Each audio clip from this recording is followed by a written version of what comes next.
साक्षीज किचनमध्ये आपलं स्वागत आहे। आज आपण बनवणार उपवासासाठी लागणारा साबुदाणा खिचडी। आता आपण कढीपत्ता टाकलेला आहे। आता आपण त्याच्यात हिरवी मिरची टाकूया।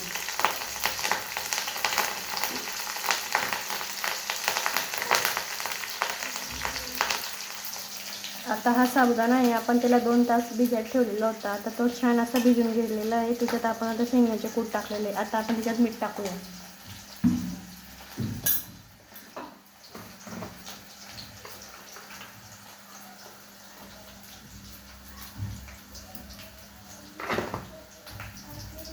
आता आपल्या मिरच्या फ्राय झालेल्या आहे। आता आपण त्याच्यात साबुदाणा टाकू।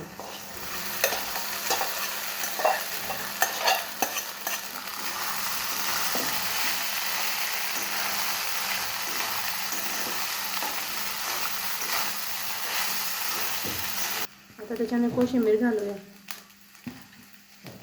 कोशिंबीर घातल्यावर 5 ते 10 मिनिटं त्याला मीडियम फ्लेमवर वाफवून घेऊया।